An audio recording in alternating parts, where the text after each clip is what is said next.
In September of 2010, in response to a rash of suicides that claimed the lives of several LGBTQ youth, the first It Gets Better video was released on YouTube, urging young gay, lesbian, transgender, and queer people to stay true to themselves despite bullying and other challenges of adolescence. The message was simple. No matter how difficult things may be, it gets better. These words and the sentiments behind them went viral, inspiring more than 70,000 people to share their personal stories of resilience and triumph, catalyzing the world's largest storytelling effort to uplift and empower LGBTQ+ youth. That's how the It Gets Better project describes its work. We may reasonably ask whether events of the last 3 weeks have demonstrated the project's message to be a lie.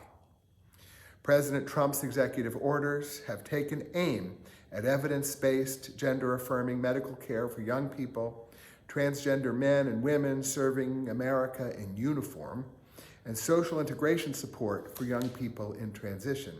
In other words, anti-bullying efforts.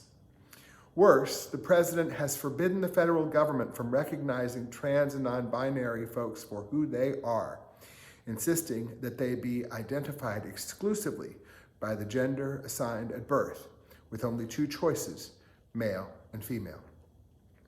On other occasions, I have spoken about the evidence that backs gender-affirming care for young people, the risk of suicide among those who cannot access that care, and the Jewish understanding, articulated most clearly by our rabbinic sages, that human beings come in a variety of genders, hardly limited to 2. This sermon will not be about any of those subjects, but I mention them because there may be people listening who want that information, and I'm happy to provide it. No, tonight's sermon will instead be about enduring difficulties that last a long time. Torah and Talmud are born out of trauma, and our Jewish people has endured horrific persecution over periods of many centuries, more than once. After each of those terrible times, God and human partners have delivered our people to a better future. In this week's Torah portion, the Israelites finally leave Egyptian bondage behind. Having freed the children of Israel, Pharaoh's heart again hardens, and he chases them to the Red Sea. Pinned between the Egyptian armies and the sea, the Israelites are convinced that all is lost, asking Moses if he brought them out of Egypt only because there aren't enough graves in Egypt. Then, with Moses' partnership, God parts the sea, the people cross on dry land, and the sea closes behind them, an unbreachable barrier between the Israelites and their now former oppressors. It's finally over. When we address these events, particularly on Passover, we most often concentrate on liberation, not on the persecution that preceded it. That's the point of Passover, of course, but something important is lost if we don't focus also on just how badly our biblical ancestors suffered. Each year, I ask folks what the matzah symbolizes at the Seder. There are 2 answers, but I typically get only one. Rushing to leave Egypt, they did not have time for the bread to rise. That's about matzah as the bread of freedom, but it is also the bread of affliction that our ancestors ate for 430 years of Egyptian oppression, enslavement, and attempted genocide. Many of you know that the Central Coptic American Rabbis is preparing a new Chumash, a Torah commentary for our Reform movement. Recently, Professors Elsie Stern and Daniel Fisher-Livni, the editors, described a new scholarly consensus that would influence the focus of the commentary. Torah, they say, was largely written and compiled in response to trauma. That trauma was not the Exodus. Instead, it was the destruction of the first temple by the Babylonians in 586 BCE. The exile of a large part of the Judean population carted off to Babylon and their return a half century or so later. We can learn important spiritual lessons from the narrative about Egyptian bondage and exile as a story told by Babylonian exiles. Surely they felt hopeless. Banished from their land, they were strangers in a strange land. They only knew how to worship their God at the Jerusalem temple, now a pile of rubble. So they despaired, thinking that the service of Adonai would die. They had no idea that their exile would come to an end. Then, when it did, the land to which they returned was desolate, and the Judeans left behind had assimilated the ways of their conquerors. The way they told the Exodus was consistent with the goals of the It Gets Better campaign. After briefly acknowledging the horror of persecution, they focus on the blessing of liberation. Judaism as we know it was created by our rabbinic sages after yet another trauma. This one even worse and potentially and exponentially longer lasting.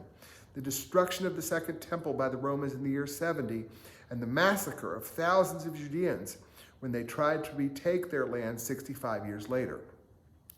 The sages then turned the people's focus away from victory and freedom in this world, which was not possible for Jews until the creation of the State of Israel less than 80 years ago.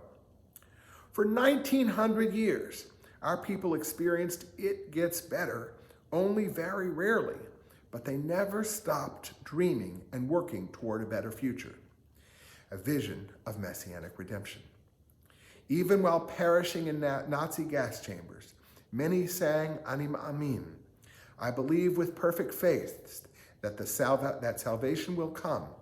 Despite the long delay, I still believe. The folks who created the It Gets Better project were right. It does get better. They had experienced that in their own lives. Being true to themselves, they were living authentically. By 2010, gay and lesbian Americans were living more freely and with less threat than ever before. Now, with parallels to Jewish history, America is a terrifying place for gays and lesbians and downright dangerous for transgender and non-binary people. Above all, for adolescents with gender dysphoria. The psalmist wrote, "Those who sow in tears will reap in joy." It's poetic and hopeful. And again, we see the way that trauma has shaped our sacred texts. The message to Judeans exiled to Babylon is clear. Your exile will end. Whether sooner or later, a time of redemption will come.